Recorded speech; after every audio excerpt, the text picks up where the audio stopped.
Welcome back to the Talking Hedge. I'm Josh Kincaid, capital markets analyst and host of your cannabis business podcast. Today we're going to take a look at a pitch deck investment. To help us do that is Katrina Glogowski, angel investor and attorney in Seattle. Thanks for being back on the podcast. Thanks for having me, Josh. All right. So in order to do this, we have a criteria, the 7 tips to a successful investment deck. Number 1 being, do they identify the business plan goals? Do they know the audience? Number 3 is, do they understand the market? Do they identify needs and roadblocks? Number 5 is, do they know what sets the business apart? Will they introduce the team and products? And number 7, will they create a summary? Let's find out. All right, so they have an About Us, Cannabis. It's a Macedonian-based company with 2 active licenses for growing medical cannabis with their own high-tech indoor-outdoor cultivation. So that's good. So they got a license. They're GMP ISO certified or standards. That is good news out of the gate. First of all, I like the name Cannabis. They have a license. Let's see if they have any sales, Josh. Let's not get ahead of ourselves here. So some of their success factors, they're agile, cost-efficient operations. They've got some connections with the authorities and the ministries down there. They have tax relief and subsidies for foreign investors, highly attractive locations. So it's like we have some milestones. They started in 2018 with an analysis, and then by spring, an acquisition 50% of Cannabis Pro, another acquisition of Greenhouse. Looks like they started selling at the end of last year, so that's good too. All right, so this slide is just kind of showing their cultivation facility, maybe some drying rooms. This is a nice slide. It establishes their existing operation. This is good. A little dense, but good. Yeah, it's a very, very dense slide here. Oh, Josh, did you know the total addressable market of the cannabis industry is in the billions? I know. I've never heard that before. That's crazy. Oh, yeah. Dear. Is that U.S. or Canadian billions? I don't know. Or Euro billions. So they have the total addressable market for Europe, or their expectations for Switzerland is 60 tons of cannabis. So they think that for a SWOT analysis, it's so Macedonia is offering ideal conditions. They have a license without quantity and CBD and THC restrictions, highly available of skilled labor. Some of their weaknesses is the dependence on licenses and laws, the opportunities. I'm glad that they address the weaknesses, Josh. Very few people do. The law can change at any minute. So good on them for at least putting it under the W. Some of the opportunities, strong growth sector, legalization of cannabis supply shortage for patients in Europe, and the risk is product liability and a significant decline in market prices. This again is showing number 2 in spades. They know the cannabis market, and that coming out of the gate, price is high, and then it just goes off the side of the cliff. And that disclosure indicates to me that these people have knowledge of the industry, and they're being honest with their potential investors that pot is not going to sell for $2,500 a gram. It's just not going to happen. So good for them. So they've got a financial planning phase here for investment, construction, and reconstruction of production facilities. So they're looking for, I think, 10 to 15 million, 5 million for an extraction and 10 million for everything else. So their income statement, looking at maybe 17,000 euros in 2020. Is that right? Oh no, that's 17 million. Sorry. That's interesting. First of all, I always like financials. This is very good. This financial slide is very compressed, but it does, from this slide, look like they're going to be profitable in 2020, which is good. Yeah, these should definitely be several different slides. The financial slide, the team, the income statement, those all should be individual slides. This slide talks about some of the benefits of Cannabis. So why Cannabis? Practical business plan that focuses on brand development, high quality of production, rapid return on investment to shareholders. They have a choice of manufacturing sites in Macedonia, no restriction on THC oil potency. They can get to market very quickly. They have a management team and infrastructure to operate and be professional. Well, they did give us a photo of people in lab coats.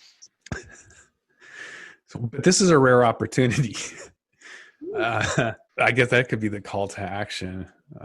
Maybe. We'll see. Oh, my dear. Oh, I was willing to tolerate some of this until this slide. Kenobi is profitable in the first year. Year's not over yet.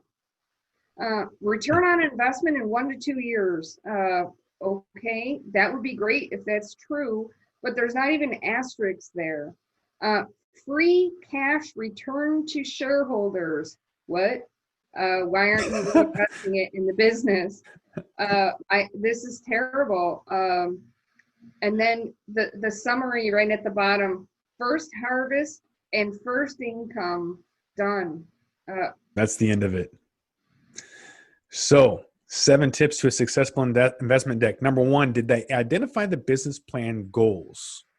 I think they did. They actually outlined their plan, their use of funds, and what they were going to do. I would say yes. All right, I would agree with that. Number 2, did they know their audience? Yes, they did indicate some knowledge of the cannabis industry, but whoever wrote this pitch deck definitely is using all of the buzzwords that investors like.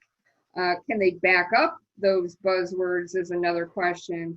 And the density is just way too much, but they did use some of the words that we like to see. So I'm going to say yes. So number 3, did they understand the market?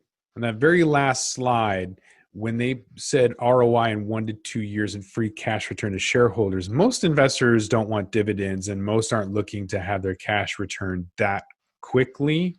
It's just not normal. All right. So are you going to give them a full point for? What I did like that they did in this deck that I very rarely see is they acknowledge the difficulties facing the industry. The license can change at any moment. They are definitely beholden to the government. And they also said, even if the price comes strong out of the gate, the price will drop. And those 2 things, in my book, for being honest with the potential investor, they deserve the full point. So identifying needs and roadblocks. They talked about what they needed, obviously, with the investment and the property, plant, and equipment. Some of the roadblocks, they did mention some of the weaknesses and risks. Is that enough to give them that full point? Yes. All right. And then knowing what sets the business apart. There was a lot of emphasis on Macedonia and why it was a good region to be in. I'm not really sure exactly what finished products they're going to have and what that brand is, if they even have a brand. So I'm not entirely sure if they know what sets them apart. This is pretty big failure on the part of this pitch deck, especially given that they've gotten quite a few points so far. They did not mention a single competitor. Macedonia, maybe they are the only pot company in all of Macedonia, so they have no competitors. But they didn't even address the competition across the EU. And that is a pretty significant failure because, Josh, as you and I both know, the big 5 Canadian companies are already in the EU and already doing business among many other companies. So what sets this business apart? Nothing, because they didn't give me anything about any other cannabis business at all. Yeah, I'm not sure what sets them apart. If it's in there, it's buried, and so maybe there needs to be a section at the very end where they kind of put in some of these research and graphs and some of the stuff that's not pertinent to the company. If it's just trying to educate the investor, whoever's reading it, that's one thing. Put it towards the end because then you dilute some of the important stuff.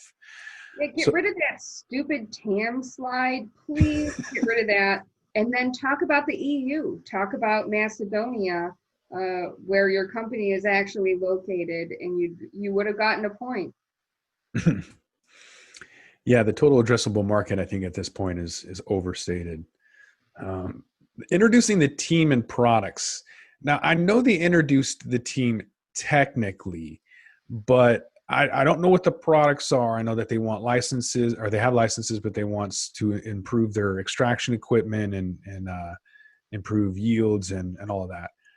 But I didn't see a brand, and I didn't really see a team besides this photo. I do not think they get a point here at all, Josh. A group photo of a team without a single name. The CEO of this company is not even named so that I can Google them. That is a failure. A group photo is not introducing the team. The second, their product. Even you and I were confused as we're going through this. We at one point were like, wait a minute, is this a turnkey investment opportunity or what? And again, they don't have a brand. Not necessarily that they have a brand, they could white label, but they didn't even talk about what their products were. Are we going to be having flour here? Are we going to be having extracts here? Are they making candies? They talked a lot about their certifications with the EU GMP and the ISO standards, but they didn't tell us which standards that they were using, so we couldn't even suss out what they are going to be doing for this company. And again, if they're a white label company, that would support the whole turnkey model. But at the same time, if they have a product and they're going to be putting a product on the shelf, can no be on the shelf? That was entirely lost in this incredibly dense pitch deck. And number 7, creating a summary. Does it count when they say this is a rare opportunity?